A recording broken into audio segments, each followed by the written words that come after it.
The scent of blood in the crystal goblets made Maeve Sinclair's hands shake as she carried the tray through the towering marble corridor, but she forced herself to breathe steadily and keep her eyes fixed on the polished floor ahead. She had worked in the royal kitchens beneath the glass court for 3 months now, and still her pulse hammered every time she crossed from the human service quarters into the vampire territories.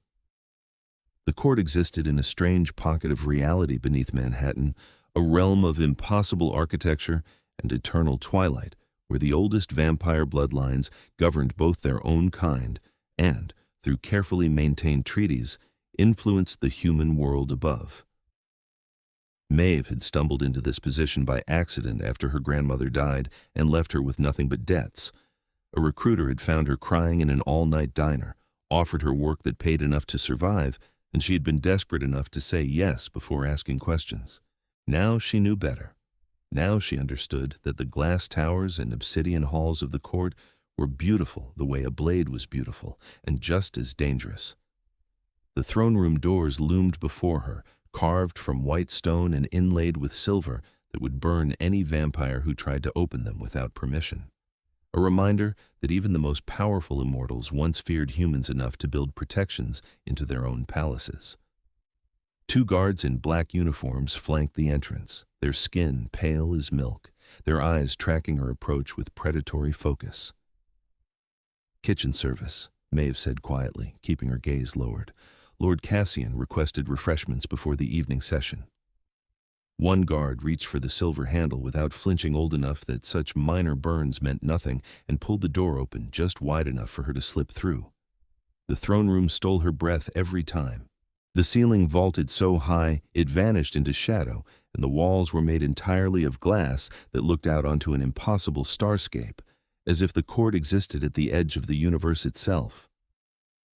A long obsidian table dominated the center of the room, surrounded by high-backed chairs where the court's most powerful vampires sat in judgment over matters Maeve could barely comprehend. And at the far end, elevated on a dais of white stone, sat the throne itself. The vampire king was not sitting on it. Instead, Dracul Nocturne stood before one of the glass walls, his hands clasped behind his back, his attention apparently fixed on the stars beyond. But Maeve knew better than to assume he wasn't aware of every person in the room, every heartbeat, every breath. He was terrifying in the way ancient things were terrifying, not through obvious threat, but through the weight of centuries that hung around him like a cloak. His hair fell white as winter snow past his shoulders, and his skin held the translucent paleness of moonlight on marble. He wore black, always black, tailored with a precision that spoke of wealth beyond measure. When he moved, it was with an economy of motion that made even the oldest vampires at his court look clumsy by comparison. Maeve had been warned never to look at him directly, never to speak unless spoken to, and never, ever to let her blood if she had so much as a paper cut. The king's control was legendary, but he was still what he was, and she was still human and fragile and warm.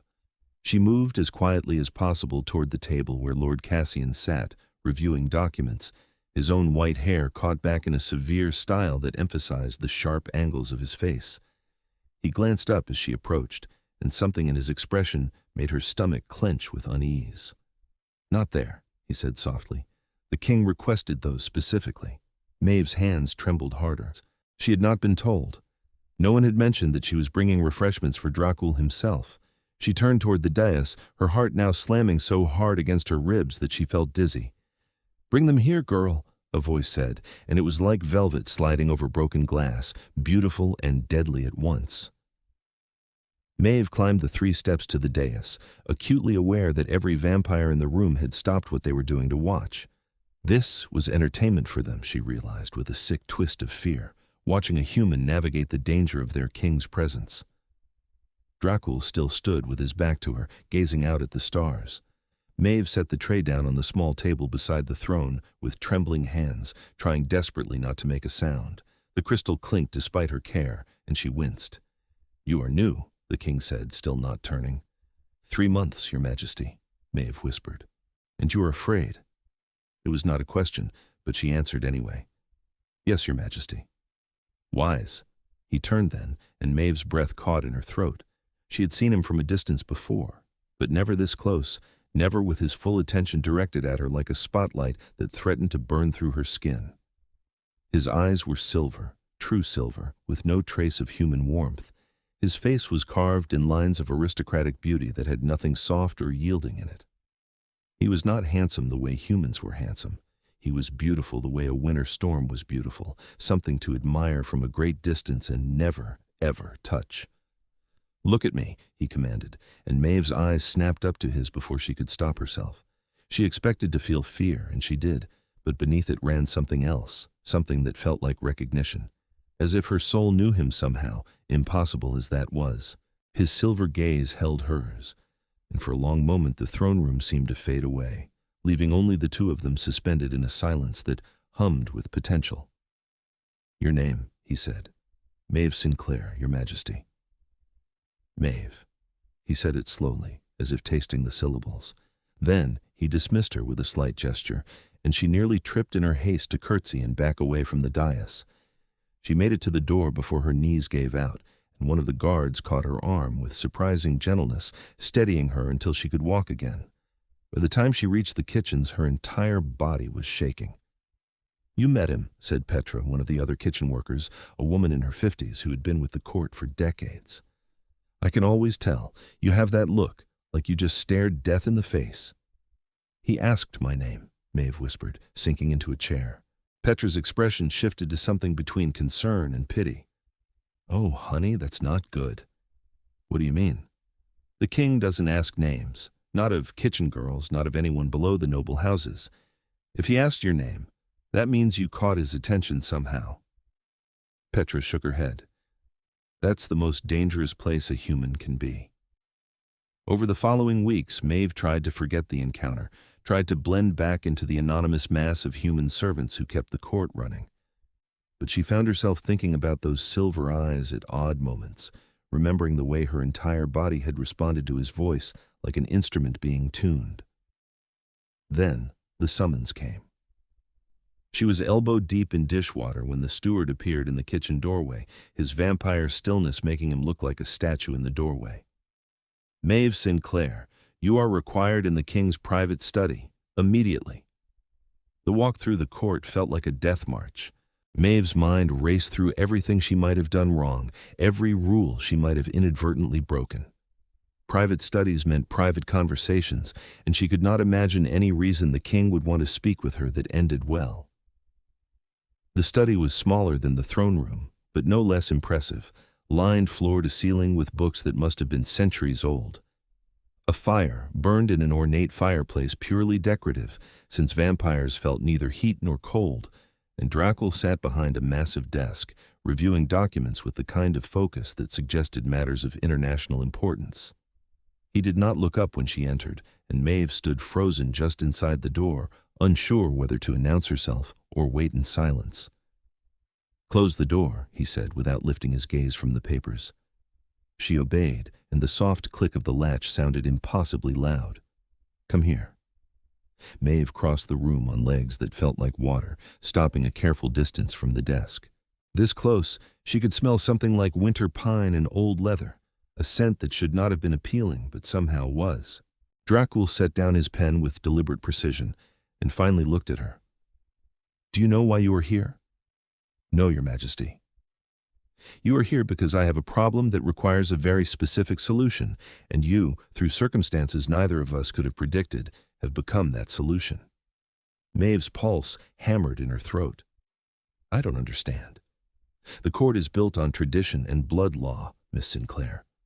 One of our oldest traditions states that the king must take a queen before his 300th year or forfeit the throne to the Council of Elders." His expression remained perfectly neutral. "I turned 306 months. I still don't. I have no interest in marriage. I have ruled alone for 2.5 centuries, and I see no reason to change that now. However, the law is clear, and the council has been persistent." He leaned back in his chair, studying her with those unreadable silver eyes. "The law states I must take a queen. It does not specify that the queen must be a vampire." Understanding crashed over Maeve like ice water. No, no, you can't possibly. I am not asking you to truly be my queen, Dracul continued as if she had not spoken. I'm asking you to play a role for 6 months. You will be crowned in a public ceremony. You will attend certain official functions at my side, and you will occupy the queen's chambers in the East Wing. In exchange, when the law is satisfied and I have retained my throne, you will be released from your obligations with enough wealth to live comfortably for the rest of your human life. Refuse, and you will simply continue your work in the kitchens. The choice is yours. Maeve stared at him, her mind reeling. Why me? There must be hundreds of humans who would— There are thousands, he interrupted. Humans who would sell their souls for a chance at vampire immortality, who would see this as an opportunity to manipulate their way into real power. I need someone who wants nothing from me, someone who will play the role and then leave without attempting to leverage it into something more. You are terrified of me, Miss Sinclair. That makes you perfect. She should say no. Every instinct screamed at her to refuse, to run back to the kitchens and forget this conversation ever happened. But another part of her, the part that had been fighting and scraping to survive since her grandmother died, calculated rapidly. Enough wealth to live comfortably meant no more debts, no more terror that she would end up on the streets, no more working herself to exhaustion for pennies. It meant freedom. What would I have to do? She asked quietly. Something that might have been approval flickered in his eyes.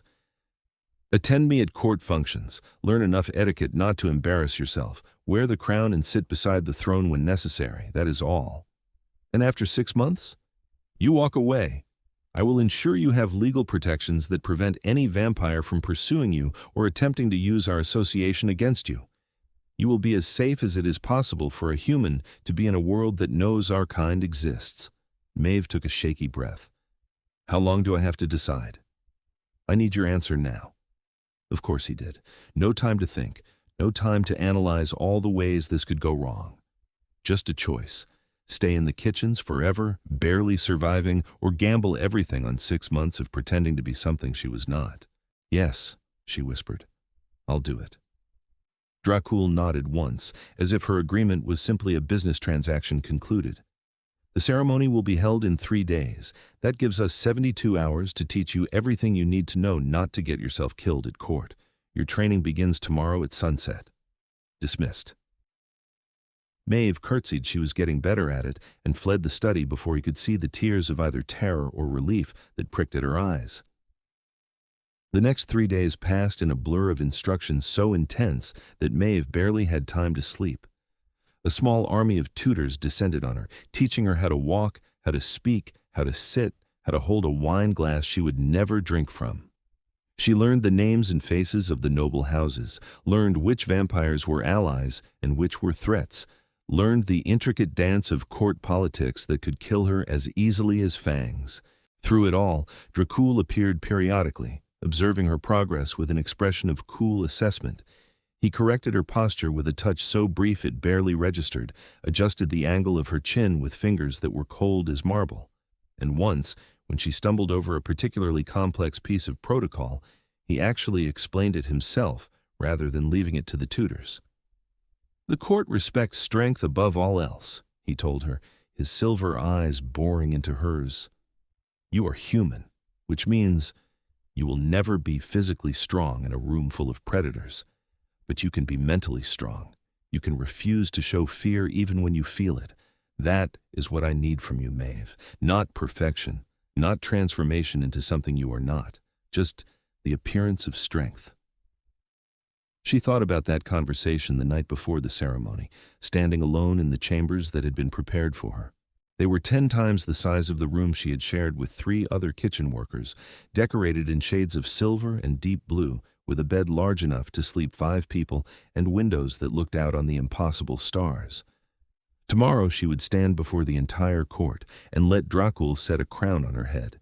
Tomorrow she would stop being Maeve Sinclair, anonymous kitchen girl, and become something else entirely. She did not sleep. The ceremony took place at midnight, because of course it did. Vampires had a flair for the dramatic that bordered on theatrical, and apparently royal coronations required maximum pageantry. Maeve stood in an antechamber off the throne room, dressed in a gown that must have cost more than she had earned in her entire life. It was the color of starlight, silver and white and palest blue, cut in a style that managed to be both modest and devastating. Her hair had been arranged in an elaborate style that took 2 servants 3 hours to create, woven through with diamonds that caught the light with every movement. She looked like a queen. She felt like an impostor. "It is time," said Lady Seraphina, one of the ancient vampire nobles who had been assigned to oversee the ceremony. Her voice held no warmth, but also no hostility. "Remember what you have learned. Keep your head high, your movements deliberate. Do not let them see weakness." Maeve nodded, not trusting her voice. The doors opened, and she walked into a throne room packed with vampires. They lined the walls and filled the space around the obsidian table, hundreds of them, all dressed in their finest. All turned to watch her with eyes that glowed in shades of red and gold and silver. The weight of their attention was crushing, suffocating, and for a moment Maeve's steps faltered. Then she found Dracul at the far end of the room, standing before his throne, and something in his expression steadied her. He looked exactly as he always did, cold, controlled, utterly unreadable, but his gaze held hers across the distance, and she felt that strange sense of recognition again, that impossible feeling of being known. She walked toward him through an aisle of predators, her heart slamming against her ribs but her face carefully composed. She had practiced this walk 1,000 times in the last 3 days, practiced the exact number of steps, the precise angle of her head, the way to hold her hands so they did not shake. When she reached the dais, she climbed the 3 steps and then turned to face the court. Dracul moved to stand beside her, and even without touching her, she could feel his presence like a wall of ice at her back. "We are gathered tonight to witness an event that has not occurred in over 2 centuries, Dracul said, his voice carrying effortlessly through the vast space. "The crowning of a queen." A ripple of whispers moved through the assembled vampires. Maeve kept her expression neutral, kept her gaze fixed on a point just above their heads. "The law requires it, tradition demands it, and so I have chosen." He turned to her, and for the first time since she had met him, there was something almost gentle in his expression.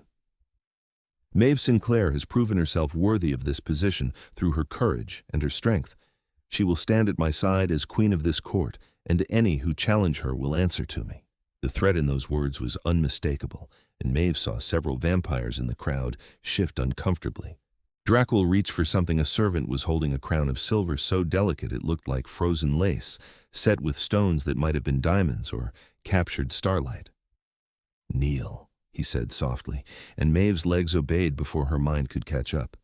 She sank into a deep curtsy before the court, before him, her head bowed and her heart racing. The crown settled onto her head with surprising weight, and then Dracul's hand was under her chin, tilting her face up to meet his gaze. "Rise, Queen Maeve," he said, and his voice was quiet enough that only she could hear the next words. "You are doing well. Just a little longer." She rose on shaking legs, and the court erupted into applause that sounded more like a threat than a celebration. The next hours passed in a haze of introductions and careful conversations, with Dracul at her side like a dark shadow, guiding her through the politics with subtle touches and quiet murmurs. She met Lord Cassian, who regarded her with cool calculation. She met Lady Seraphina properly, who offered a shallow curtsy that felt like mockery. She met a dozen other nobles whose names blurred together in her exhausted mind. Through it all, Dracul remained close enough to intervene if she made a mistake, but far enough away that it was clear she was expected to hold her own. It was a test, she realized, not just for her, but for the court. He was showing them that she was under his protection. Yes, but also that she was not some helpless puppet he could manipulate at will.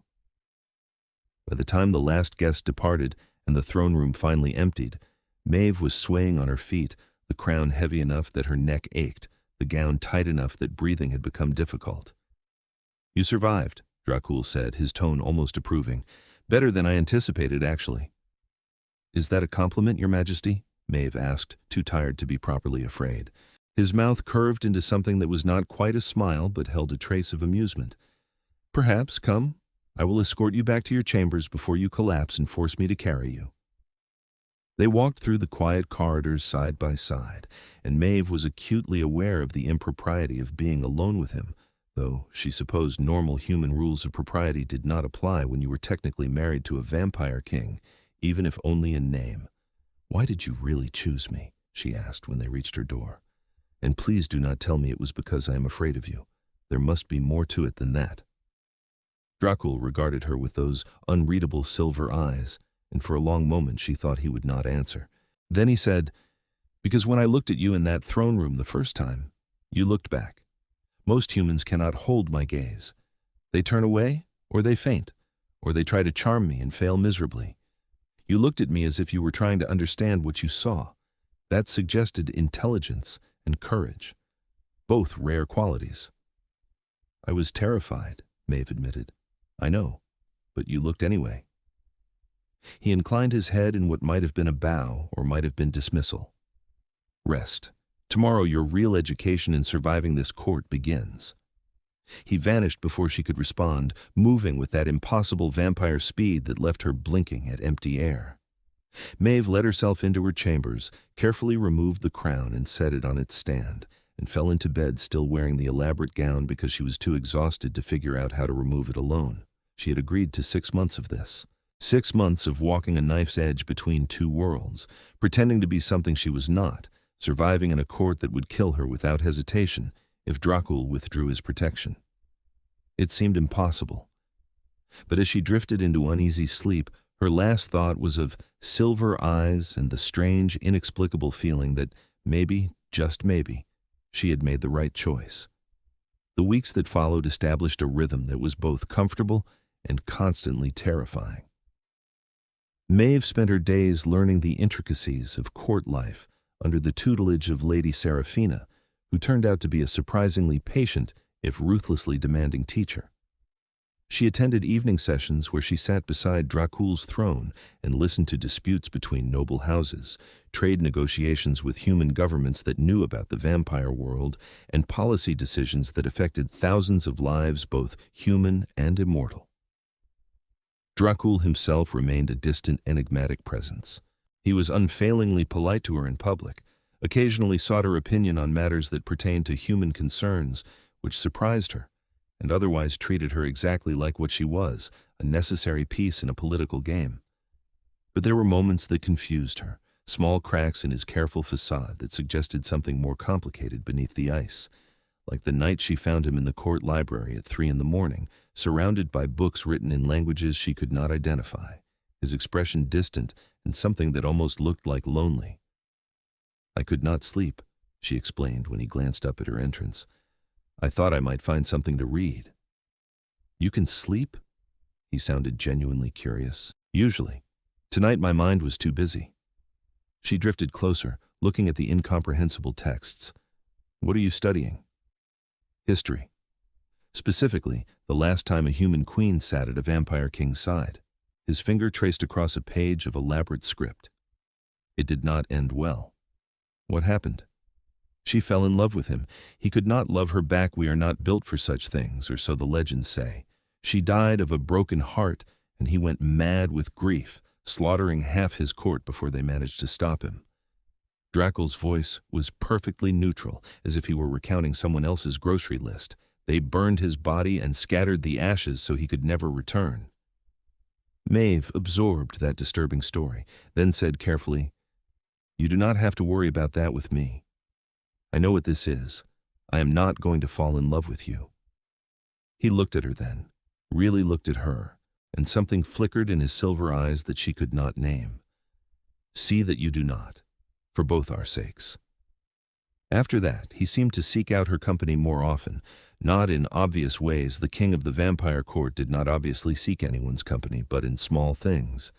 He would appear in the library when she was reading, sitting in companionable silence while they both lost themselves in books.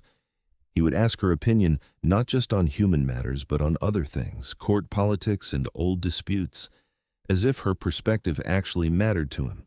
Once, when she made a joke about the pretentiousness of a particularly pompous noble house, she could have sworn she heard him laugh, a brief, rusty sound that suggested he had not done so in a very long time.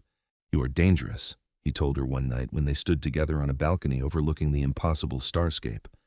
"More dangerous than you know." "How can I be dangerous? I am human. I am nothing in this world. You make me forget that I should not care whether you are here or not, he said quietly. That is the most dangerous thing of all. Before she could respond to that confession, an alarm shattered the peaceful night, a wailing sound that sent every vampire in earshot into instant alert. What is that? Maeve demanded, but Dracul was already moving, his hand clamping around her wrist with careful strength.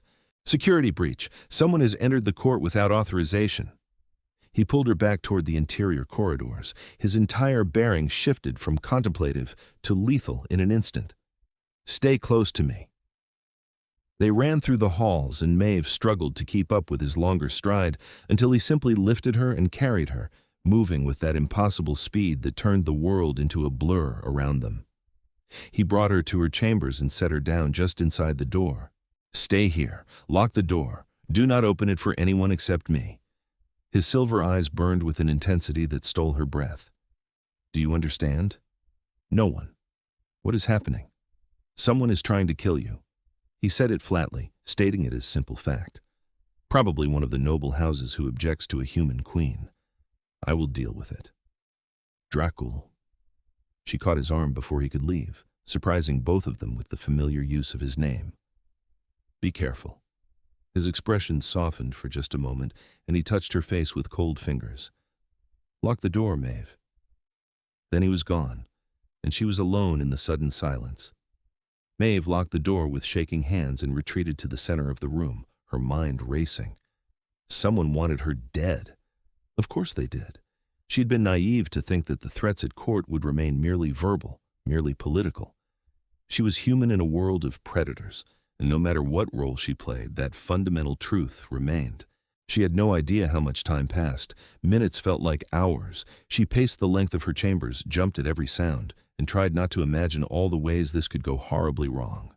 When the knock finally came at her door, she froze. Maeve, it is safe now. Open the door. Dracul's voice, but he had told her not to open for anyone. Could vampires imitate voices? She did not know enough about their abilities to be sure. How do I know it is really you? She called through the heavy wood. A pause. Then, the first time I saw you, you were carrying a tray of crystal goblets, and your hands were shaking so badly I thought you would drop them. I asked your name because you looked at me as if you were trying to solve a puzzle. Does anyone else in this court know that? Relief flooded through her, and she wrenched open the door. Dracul stood in the corridor, his black clothing torn and stained with something dark that might have been blood, his or someone else's. She could not tell. His white hair had come loose from its usual severe style, falling around his face in a way that made him look younger and somehow more dangerous. Are you hurt? She demanded, reaching for him before her brain caught up with her hands. He caught her wrists, but gently, his cold fingers circling her pulse points. I am well. The assassins are dead. You are safe. How many? 4. Hired by House Mordain, though they will of course deny it. His jaw tightened. They broke into your chambers through the old service passages. If you had been sleeping when they arrived. He did not finish that sentence. Maeve felt her knees go weak, and suddenly she was shaking, all the fear she had been holding back crashing over her like a wave. Dracul made a soft sound that might have been concern and pulled her against him, one hand coming up to cradle the back of her head. You are safe, he repeated, and his voice was gentler than she had ever heard it. I will not let anyone harm you. I swear it. She should pull away. Should remember that he was a vampire king and she was a temporary inconvenience, a chess piece in a game that would end in a few more months. But instead, she let herself sink into his cold embrace, let herself take comfort in his impossible strength, and tried to stop shaking. Why? She whispered against his chest.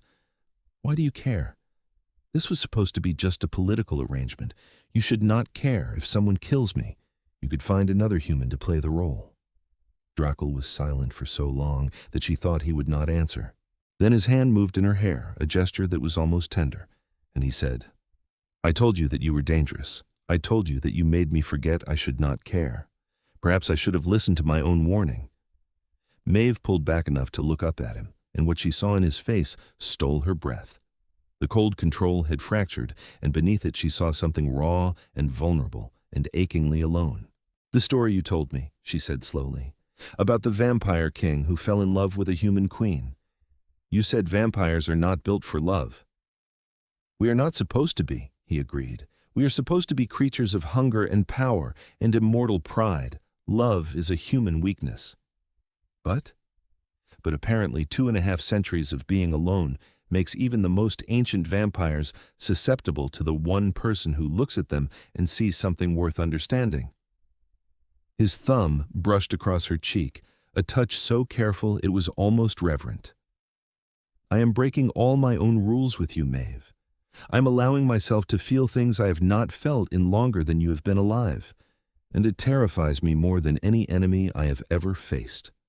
Her heart was slamming against her ribs, and not from fear this time. "The arrangement was for 6 months.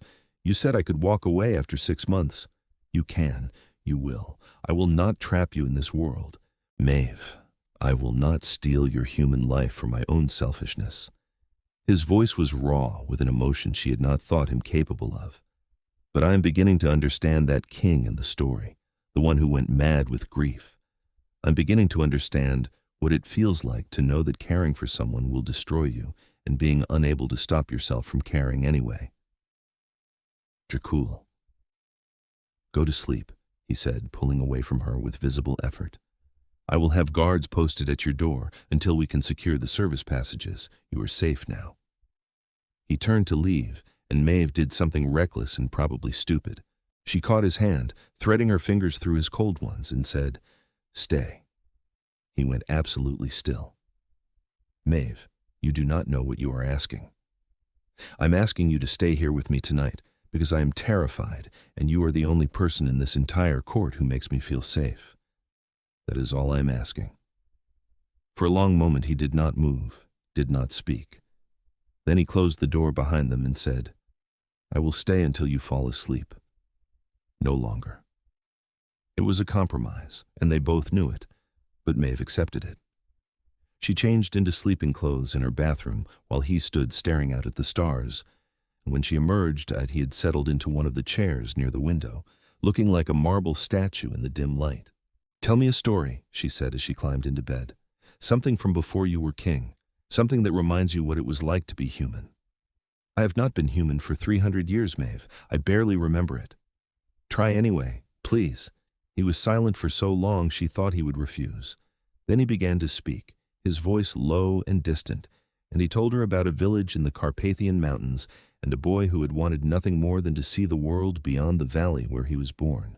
He told her about the night a vampire found him on the road to Bucharest, and how he had chosen immortality over death because he was too young and too arrogant to understand what he was giving up. His voice wove through the darkness like a thread of silver, and Maeve drifted on the sound of it, her eyes growing heavy, the fear finally releasing its grip on her chest. The last thing she was aware of before sleep claimed her was the sensation of cold fingers brushing hair back from her forehead and a whispered voice saying, "Sleep well, my dangerous queen." When Maeve woke the next morning, or whatever passed for morning in the court's eternal twilight, Dracul was gone, but a note lay on her bedside table in elegant script. "House Mordain has been formally censured and stripped of their seat on the council. You will not be threatened again. Dude." She held the note against her chest and tried to ignore the way her heart ached at his absence.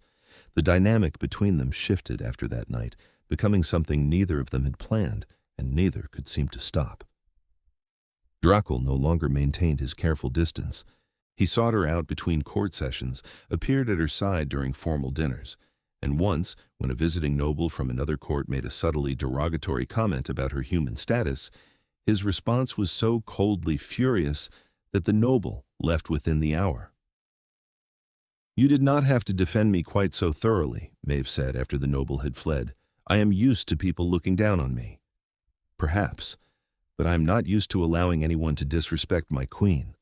The possessiveness in his tone sent a shiver down her spine that had nothing to do with fear. They fell into a pattern of spending evenings together, talking about everything and nothing. He told her stories of the centuries he had lived, of wars and peace treaties, of the slow evolution of vampire society from savage beginnings to the complex political structure that existed now. She told him about her grandmother, about growing up poor but loved, about the terror of being suddenly alone in the world with no safety net. "You have survived things that would break most people," he said one night, his silver eyes serious. "Do not ever think that being human makes you weak, Maeve. You have a strength that most of my kind will never understand." "What kind of strength?" "The strength to keep going even when everything is terrible. The strength to choose kindness in a world that has given you every reason to be bitter. The strength to look at a monster and see something worth knowing." He reached across the small table between them and took her hand, his cold fingers intertwining with her warm ones. "You are extraordinary. I hope you understand that." Maeve's throat tightened with emotion. "You're not a monster, Dracul. I have done monstrous things to maintain my power, to keep this court safe, to survive as long as I have." His grip on her hand tightened slightly. "But when you look at me, I feel almost like I could be something better, something worth the trust you have placed in me." "You are worth it," she said fiercely. "You have protected me when you did not have to. You have treated me with respect when most of your court sees me as nothing. You have shared pieces of yourself that I suspect you show to no one else. If that is not worth trusting, I do not know what is." He pulled her hand to his lips and pressed a kiss to her knuckles, a gesture so old-fashioned and so sweet that her breath caught. "We are supposed to be pretending, you and I, playing roles for the sake of politics, but I find I am no longer certain where the pretense ends and the truth begins." "Neither am I," Maeve admitted. They sat in silence for a long moment, hands linked across the table, both aware that they were crossing lines that should not be crossed, both unable to stop themselves.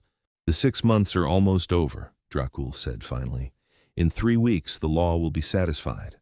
I will have retained my throne, and you will be free to go." "And if I do not want to go?" His eyes widened slightly, the first time she had ever seen him look genuinely shocked. "Maeve, you cannot mean that. This world is dangerous for you. You should return to the human world, live the life you were meant to live. Not trap yourself here with you," she interrupted. "Is it really so impossible to believe that I might choose to stay with you?" "Yes," he said bluntly, "because I am offering you nothing but danger and darkness, because you deserve sunlight and warmth and a normal life with someone who can grow old with you. Because keeping you here would be the most selfish thing I have ever done, and I have done many selfish things in my very long life. What if I want to be selfish too?" Maeve stood, circling the table to stand directly in front of him. "What if I have fallen in love with you despite every logical reason not to? What then?" "Then I would tell you that love is not enough." But his hands came up to her waist, holding her in place as if he could not bear to let her go, even as he argued against her staying. "I would tell you that you are human and mortal, and you will age while I remain unchanged. I would tell you that the court will never fully accept you, that you will always be in danger here, that tying yourself to me will limit your life in ways you cannot yet imagine. I do not care about any of that." She put her hands on his shoulders, feeling the tension coiled in him. "I care about you. I care about these evenings we spend together. I care about the way you look at me as if I am something precious. I care about the person you are when the rest of the court cannot see you. And if that means accepting the danger and the darkness, then I accept it." Maeve. Her name was a plea and a prayer, and then he was standing, pulling her against him, his forehead resting against hers. "I cannot give you what you deserve. I cannot give you children or a white picket fence or any of the normal human dreams. All I can give you is myself, and that is a poor bargain at best." "It is enough," she whispered. "You are enough." His control, that legendary iron control that had held for 2.5 centuries, finally shattered.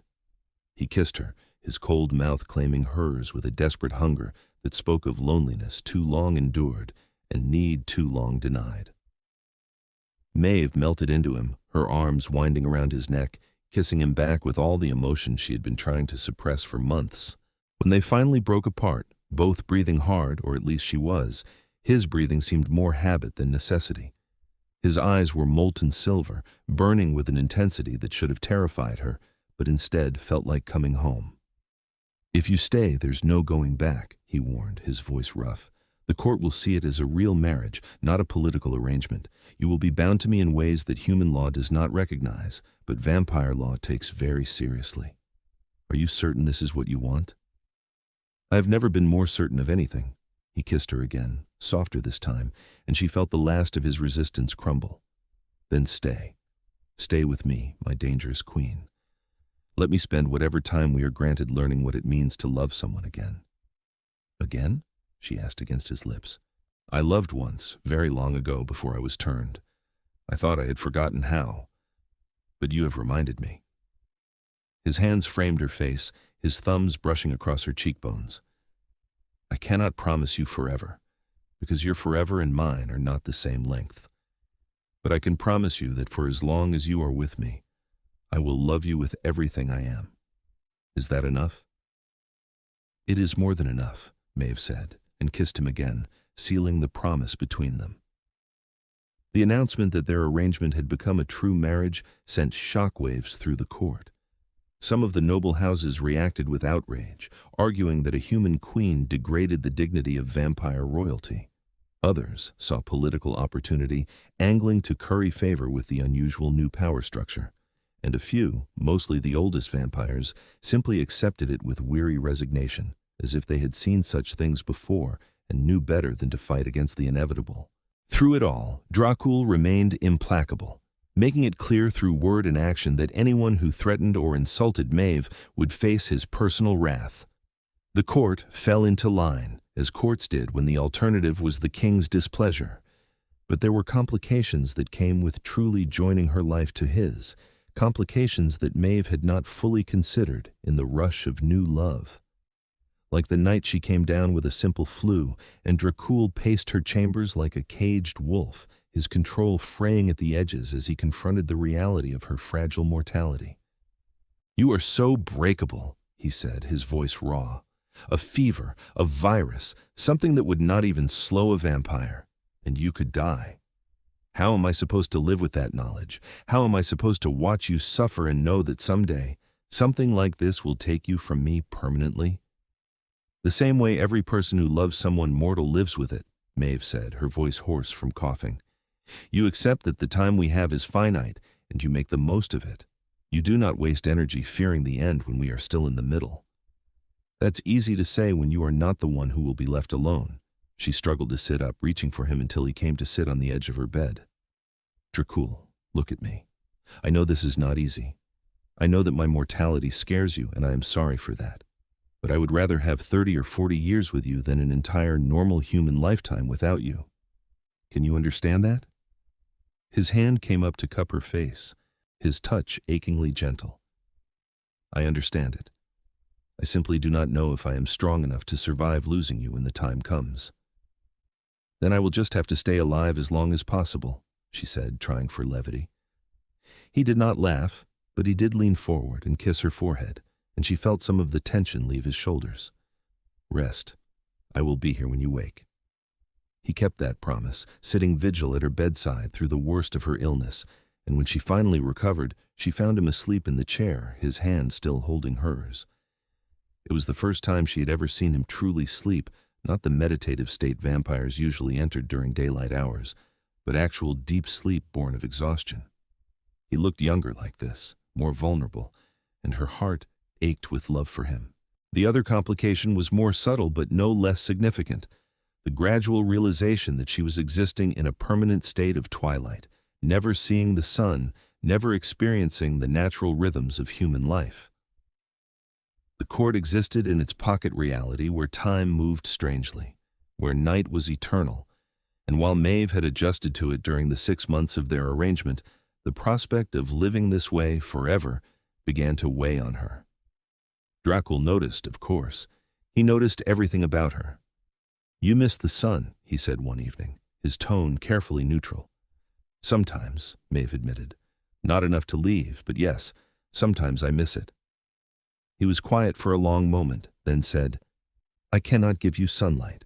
I cannot even accompany you into it, but I can give you the next best thing." 2 days later, he led her through corridors she had never seen before, down and down until they reached what seemed like the very bottom of the court structure. He pushed open a heavy door, and Maeve gasped. The room beyond was vast, with a ceiling that had been enchanted to show a perfect blue sky, complete with clouds that moved and shifted as if real.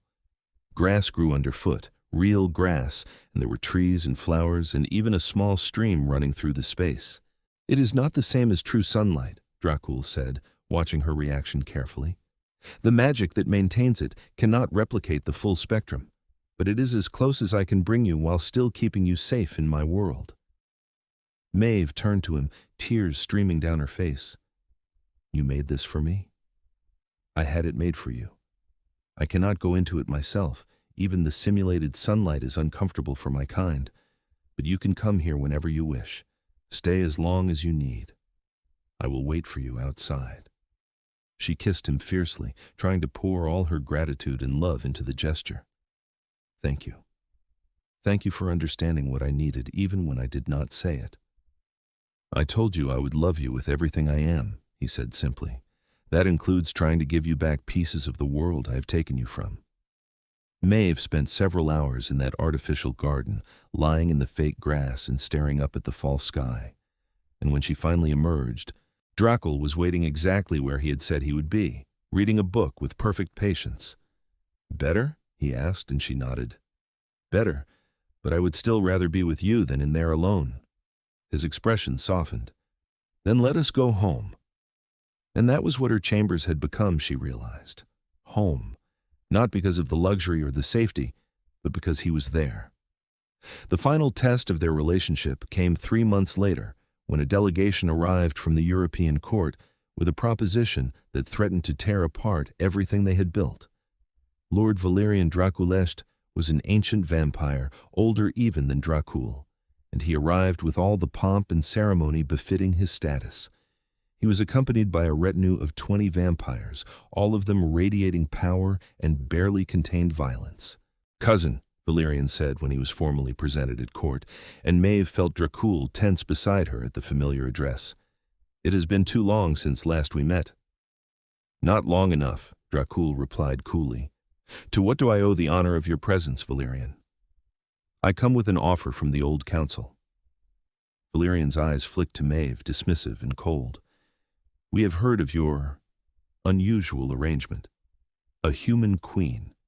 How innovative, but ultimately impractical, as you must know. I know nothing of the sort. She will age. She will die. She will leave you vulnerable in ways that a vampire queen would not." Valerian smiled, showing too many teeth. "The old council proposes a solution. They have selected a suitable vampire bride for you, one of impeccable bloodline and considerable power. Annul your marriage to the human, accept the bride we offer, and the old council will grant you their support against any who might challenge your throne. Refuse, and we withdraw our protection. The choice is yours." The throne room had gone utterly silent. Every vampire present was watching to see how their king would respond to this ultimatum from the oldest vampire authority in existence.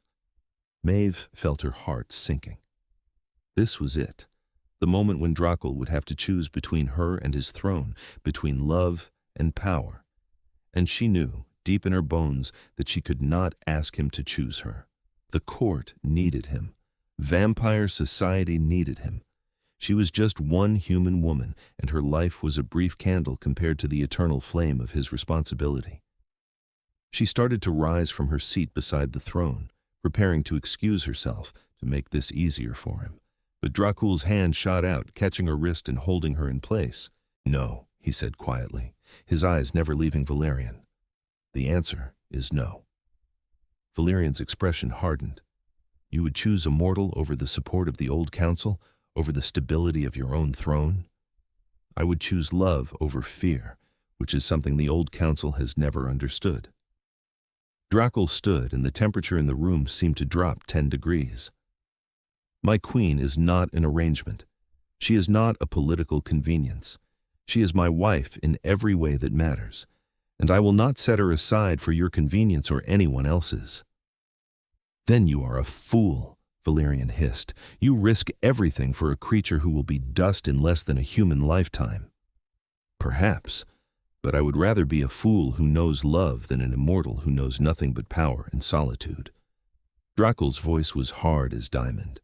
"You may return to the old council and tell them that the glass court will stand with or without their support, and if they choose to move against me, They will learn exactly why I have held this throne for 2.5 centuries, despite all who have tried to take it from me." The threat in those words was unmistakable, and even Valerian, ancient and powerful as he was, flinched slightly. "You will regret this decision," Valerian said coldly. "I have made many decisions I regret. This will not be one of them."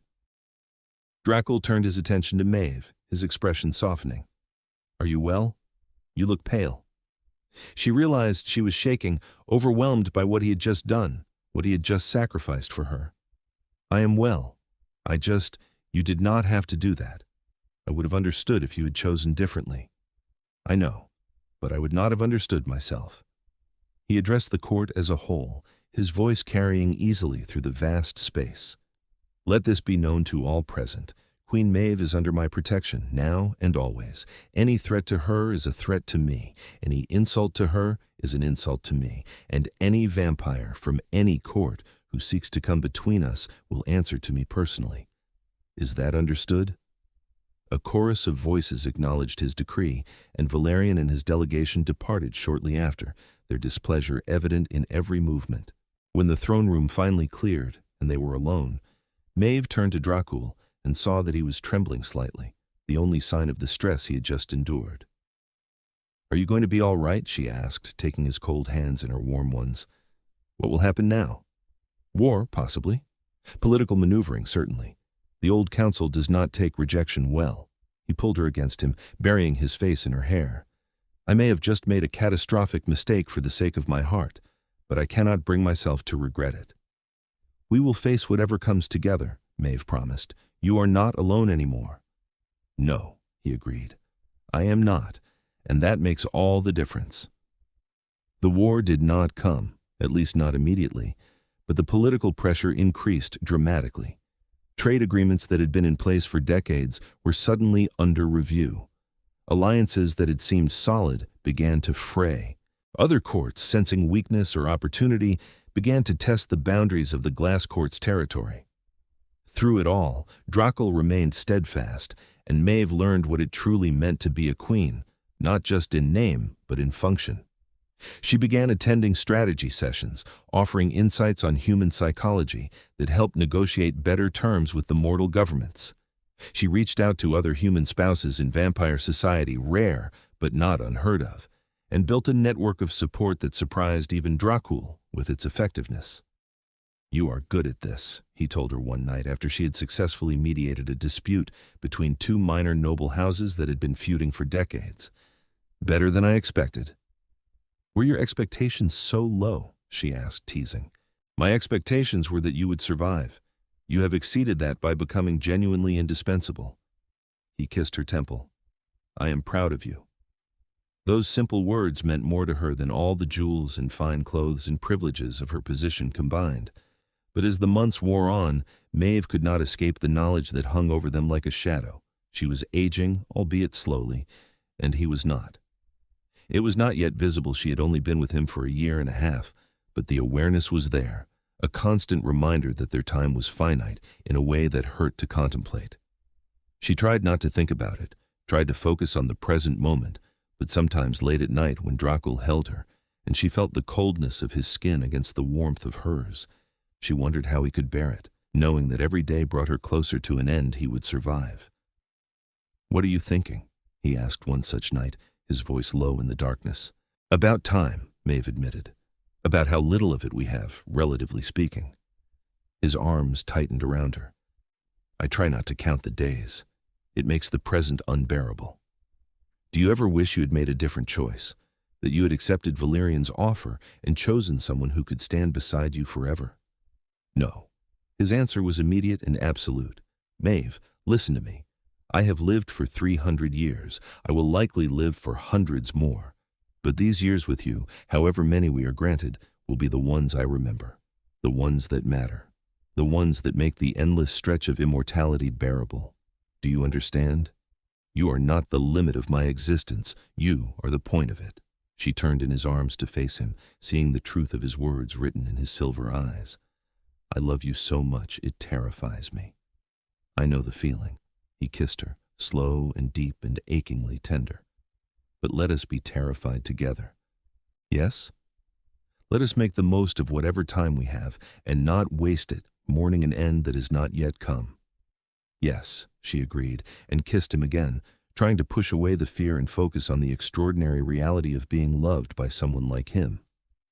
The threat from the old council materialized in an unexpected form 6 months later. Not an army, not political sanctions, but something far more insidious, a plague that swept through the human population of the city above the glass court. It started slowly, with a few cases of severe flu that seemed resistant to treatment, but within weeks it had spread exponentially, killing with a speed and efficiency that terrified human medical authorities and vampire leaders alike. It is not natural, Lady Seraphina reported during an emergency session of the council. Our sources in the human world confirm that the disease vector does not match any known pathogen. This was engineered. By whom? Demanded Lord Cassian, though his tone suggested he already knew the answer. The old council has access to resources and knowledge that dates back millennia, Dracul said grimly, including biological warfare that predates modern medicine by centuries. This is their answer to my refusal. They cannot move against me directly, so they attack the human population, proving that a king who cares for mortals is weak and vulnerable. Maeve felt ice slide down her spine. How many dead? Hundreds already, thousands within a month if we cannot contain it. Lady Seraphina's expression was sympathetic. I am sorry, Your Majesty. This was done because of you, because the king chose a human queen. Then I will unchoose myself, Maeve said immediately, standing from her seat beside the throne. I will leave the court, publicly end the marriage, whatever it takes to stop this. I will not let people die because I fell in love. No, Dracul's voice cracked like a whip. You will do no such thing. Dracul, please. I said no. He rose to face her, and his eyes were blazing with an emotion that might have been fury or might have been fear. If you think I will let you sacrifice yourself to appease the old council's petty vindictiveness, you understand nothing about me. They released this plague to prove a point. Giving them what they want will only encourage further atrocities. Then what do we do? Maeve demanded, frustration and grief warring in her chest. Watch people die? Do nothing? We fight. We find a cure. We prove that caring for humans does not make us weak, it makes us stronger. He looked around the assembled court. I need our best scientists and researchers working with human medical experts. I need every resource we have focused on stopping this plague, and I need it done before the death toll rises any higher. Are there objections? No one objected. Whatever else they might think of their king's human wife, they understood that this was a challenge to the court itself, and challenges had to be met with strength. The next weeks were a blur of frantic activity. Maeve found herself coordinating between vampire researchers and human doctors, translating concerns and facilitating cooperation between two groups that did not naturally trust each other.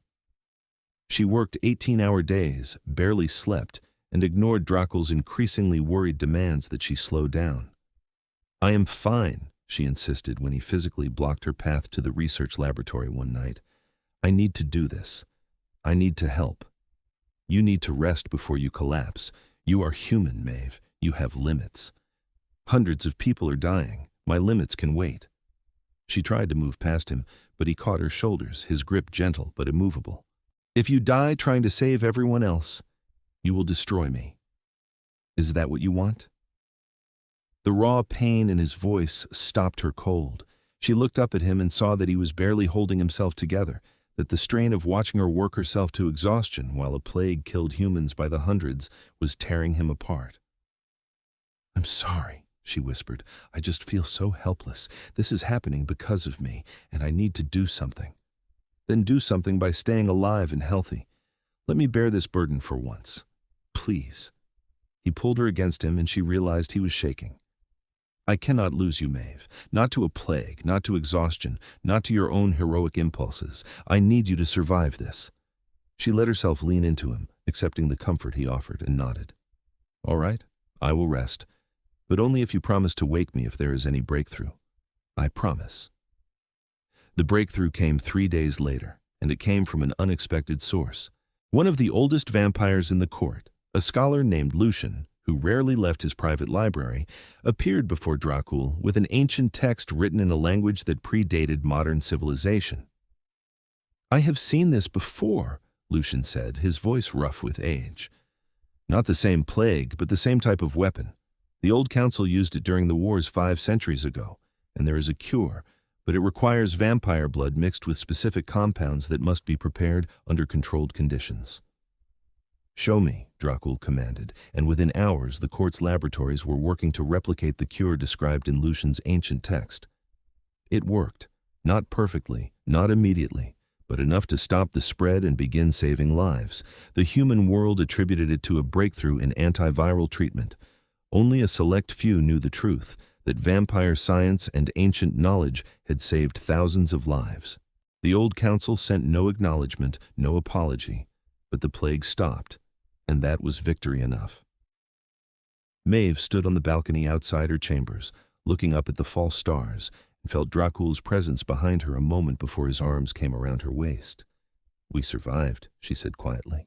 "We did, though it was closer than I would have preferred." He rested his chin on top of her head. "The old council will try again, in other ways. They do not forgive, and they do not forget. But each time we survive, we prove that what we have is stronger than their disapproval." "Do you think they will ever accept us?" "No, but I no longer care if they do. I care only that you are safe and that we are together. Everything else is negotiable." She turned in his arms, looking up at him. "I was thinking about something Lucian said when he brought you that text. He said he remembered the plague from 500 years ago. He is very old. He has lived through 500 years of history, and you have lived through 300, and I will be lucky to live through 70, maybe 80 if I am very fortunate." She saw him start to protest and put a finger to his lips. "Wait, let me finish. I was thinking about that disparity, and about how it is not fair that you will have to go on without me for potentially centuries after I am gone. And I realized something." "What did you realize?" "I realized that I do not want you to spend those centuries alone. When I die, and I will die, we both know that I want you to find love again. I want you to let someone else in, even if it takes you 100 years to be ready. Can you promise me that?" Dracul's expression shattered, and she saw grief and love and desperate denial chase across his face. "You ask the impossible. There will never be anyone else. You said the same thing about love itself before you met me. People change, even vampires. Promise me you will at least try not to spend eternity alone." "I promise to survive," he said finally. "That is the best I can offer. I promise not to follow you into death, not to let grief destroy me the way it destroyed that king in the story. But do not ask me to promise I will love someone else. That is too much." It was not the promise she wanted, but she recognized it as the best she would get. "All right, just survive. That is enough." He kissed her then, fierce and desperate and achingly sweet, and they stood together under the false stars, holding each other against the knowledge that time was always moving forward, always carrying them toward an end neither wanted to face. 2 years passed in a strange mixture of conflict and peace. The old council continued their subtle attacks, but none were as devastating as the plague, and the glass court weathered each challenge with increasing confidence. Maeve continued to grow into her role, becoming not just a figurehead, but a genuine leader in her own right, respected by humans and vampires alike for her intelligence and her courage. And through it all, her relationship with Dracul deepened in ways that surprised them both. He taught her to dance the old dances, waltzes that had been popular when he was human, and she taught him to appreciate human music that was less than a century old. He showed her the hidden corners of the court, places even most vampires never saw, and she brought him books and movies and ideas from the human world that kept him connected to the civilization he protected from the shadows. They fought occasionally, usually about her tendency to push herself too hard or his tendency to be overprotective, but they always reconciled, both too aware of their limited time to waste it on prolonged anger. "I do not know how to do this," Dracul admitted one night as they lay tangled together in her bed. "How to love someone knowing I will lose them. It should get easier, but it only gets harder." "Because the stakes keep getting higher," Maeve said softly, Every day we love each other more, which means every day we have more to lose. It is terrifying. Yes, he pulled her closer, his cold body wrapped around her warm one. But I would not trade it, not for anything. Neither would I. But the universe, it seemed, had other plans. Maeve started feeling tired more often, struggling to keep up with her usual schedule. At first, she attributed it to stress or simply working too hard. But when she nearly fainted during a court session, Dracul insisted she see a doctor. The diagnosis came back cold and clinical. Cancer, aggressive and already advanced by the time symptoms appeared. She made them tell her first before they told Dracul, and she sat in the sterile medical office deep beneath the court and tried to process the information. She was 28 years old. She had been married to a vampire king for 2.5 years, and now she was dying, faster than either of them had anticipated, faster than seemed fair. She found Dracul in his study, going through diplomatic correspondence with his usual focused intensity. He looked up when she entered, and his expression shifted immediately from concentration to concern. "What is wrong? What did the doctors say?" she told him, her voice steady despite the tears streaming down her face, and watched his entire world shatter. For a long moment, he simply stared at her, his silver eyes wide with denial. Then he was on his feet, moving toward her with purpose. "No, we will find a cure. We have the best medical resources available, both human and vampire. We will fix this." Dracul. "We will fix this, Maeve. I refuse to accept any other outcome." Over the following months, he threw every resource the court possessed at saving her life. The best doctors, the most advanced treatments, experimental therapies that existed nowhere else in the world. And for a while, it seemed to work. The cancer retreated, the symptoms eased, and Maeve dared to hope. But hope was a fragile thing, and cancer was cruel. The relapse came suddenly, and this time the doctors had no reassurances to offer. The treatments had bought her time, but not a cure. She had months, maybe a year if she was lucky. That was all. Dracul took the news like a physical blow, and for the first time since she had known him, she saw him truly break down. He did not weep. She was not sure if vampires could, but he made a sound, like the world ending, and crushed her against him with desperate strength. "I cannot lose you. I cannot. It is too soon. We were supposed to have decades." "I know. I'm so sorry." "Do not apologize. You have nothing to apologize for." He pulled back enough to look at her, his face carved in lines of grief. "There is one option we have not discussed." She knew what he was going to say before he said it. "No." "Maeve, please listen. I can turn you. Vampire venom would destroy the cancer as it destroys your human biology. You would survive. We could have centuries instead of months." "No," she repeated more firmly. "We have had this discussion before. I do not want to be a vampire, Dracul. I do not want to give up the sun forever, or live on blood, or watch everyone I know age and die while I remain frozen. That is not living. That is just existing." "Then exist with me." His voice broke on the words. "I am begging you, Maeve. Let me save you the only way I know how." She cupped his face in her hands, seeing the desperation in his eyes, the love and terror and absolute refusal to let her go. "If you turn me against my will, I will hate you for it, and I will hate what I become. Is that really what you want? To trap me in immortality I did not choose, knowing I resent you for it? I want you alive. I want you with me. I want—" He broke off, his control finally shattered beyond repair. "I want more time." "So do I, but not at the cost of losing myself." She kissed him gently. "I love you exactly as you are. Please love me enough to let me die as myself." It was the cruelest thing she had ever asked of him, and she knew it. But she also knew it was necessary, because if she let him turn her out of desperation, they would both regret it for eternity. "I do not know if I am strong enough to do what you are asking," he whispered. "You are. I know you are. And I will be with you for as long as I can. We will make the most of every moment we have left. That is all anyone gets, really. We are just more aware of it than most." The final months were both beautiful and devastating. Maeve grew weaker as the cancer progressed, and Dracul became her constant companion, rarely leaving her side. He carried her when she could not walk, fed her when she had no appetite, and held her through the nights when the pain was too much and all she could do was cry. The court rallied around them in ways that surprised Maeve. Lady Seraphina visited regularly, bringing books and stories to distract her. Lord Cassian arranged for musicians to play in her chambers when she was too weak to attend formal gatherings. Even vampires who had initially opposed a human queen came to pay their respects, acknowledging the strength it took to face death with dignity. "You have changed this court," Dracul told her one night as they lay together, his fingers tracing gentle patterns on her arm. "Not just through politics or alliances, but through simple humanity.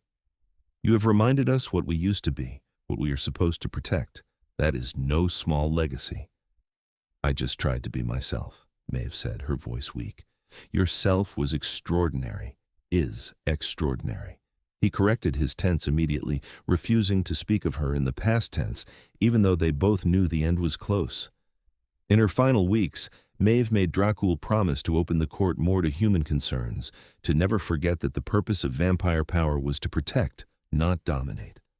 She made him promise to maintain the alliances she had built, to remember the people who had helped them through the plague and the political conflicts, and most importantly, she made him promise one more time that he would survive her death, that he would not let grief destroy him. "I promise," he said, his voice raw, "though it will be the hardest thing I have ever done. I know, but you are the strongest person I have ever met. You will survive, and you will lead this court with wisdom and compassion, and you will make me proud. I know you will." The end came on a night when the false stars seemed particularly bright. Maeve lay in their bed, Dracul holding her close, and she felt her body finally giving up the fight it had been waging for months. "I am not afraid," she whispered, and realized with surprise that it was true. "I am sad to leave you, but I am not afraid of what comes next." "I'm afraid enough for both of us," Dracul admitted. "I do not know how to exist in a world without you in it. One day at a time, one moment at a time. You will figure it out." She reached up with the last of her strength to touch his face. "Thank you for loving me. Thank you for making my life extraordinary. I could not have asked for a better ending than this in your arms, knowing I was loved. You are loved, will always be loved. No matter how much time passes, no matter what else happens, you will always be my queen, my heart, my impossible, dangerous, extraordinary love." She smiled at that, and then she closed her eyes and let the darkness come, secure in the knowledge that she was loved, that her life had mattered, and that somewhere, in the eternity that stretched ahead of him, Dracul would carry her memory like a light against the darkness. He held her for a long time after she stopped breathing, unwilling to let go, unwilling to accept that she was truly gone. The court did not disturb him, granting him this private grief, and it was not until sunrise approached, or what passed for sunrise in the eternal twilight, that he finally, carefully, laid her down and stood to face what came next. The funeral was held with full royal honors, a spectacle that drew vampires from courts around the world, all come to pay respects to the human queen who had changed so much in her brief time among them. Dracul stood through it all with terrible composure, his face carved in stone, his silver eyes empty of everything but grief. But when it was over, and the guests had departed, and he returned to chambers that felt impossibly empty without her, he allowed himself to break down in a way he had not done in 300 years. He wept for the loss of her, for the unfairness of her short life, for the centuries he would have to endure without her presence. And when he had no tears left, he sat in the silence and remembered his promise. He would survive. He would lead the court with the wisdom she had helped him find. He would honor her memory by being the king she had believed he could be. It was not enough. It would never be enough, but it was what he had promised her, and so he would do it. Years passed, then decades. Dracul ruled the glass court with efficiency and an unexpected gentleness that earned him respect from human and vampire communities alike. He maintained every alliance Maeve had built, expanded protections for humans living in vampire territories, and occasionally, when he was alone, he would visit the artificial garden he had created for her and remember what it felt like to love someone more than he loved his own immortality. 70 years after her death, He stood before her portrait in the throne room, a painting commissioned in those final months, showing her crowned and beautiful and fully alive, and spoke to her as if she could hear him. "I survived, as you made me promise. I have led this court as you believed I could. I have tried to be worthy of what you saw in me. But I need you to know that every year without you has felt like an eternity. And I am tired, my love, so very tired." The portrait did not answer, of course, but in the silence, he imagined he could hear her voice telling him to keep going, to keep trying, to keep living up to the potential she had believed he possessed. And so he did. Because that was what love meant in the end. Not the grand gestures or the dramatic sacrifices, but the simple, difficult choice to keep going even when every instinct screamed to give up. She had made that choice every day of her illness, choosing to live fully even as her body failed. The least he could do was honor that choice by living fully himself, even in her absence. 100 years to the day after her death, the old council finally sent a formal apology and an acknowledgement that their treatment of her had been unjust. It was a small thing, far too late to matter, but Dracul accepted it with grace because he knew Maeve would have wanted him to. And sometimes, late at night when the court was quiet and he sat alone in their chambers, he would pick up the crown he had placed on her head all those years ago, carefully preserved, never used by anyone else, and remember the night a terrified kitchen girl had walked toward him through a room full of predators and changed his entire existence. She'd been right about so many things. She'd been right that love was worth the pain of loss. She'd been right that he was strong enough to survive her death. She'd been right that their time together, however brief, would be the point of his immortal existence. And though he never loved again, could not bring himself to even try, despite the promise she had extracted, he found contentment in the work she had inspired, the changes she had helped him make, the legacy they had built together in their too short time. The glass court flourished under his rule for centuries more, and historians would later call his reign the Golden Age, an era of unprecedented cooperation between humans and vampires, of wisdom and justice, and carefully maintained balance. They attributed it to his political genius, to his strength and his vision. But Dracul knew the truth. Every good thing he did, every wise decision he made, every moment of compassion he showed it all, traced back to one extraordinary human woman who had taught him what it meant to love someone more than power, who had reminded him that mortality was not weakness, but rather the thing that gave life meaning. She had been his queen for only 2.5 years before illness claimed her, but she remained his queen for the centuries that followed, enshrined in his memory and his heart, the light that guided him through the darkness of immortality.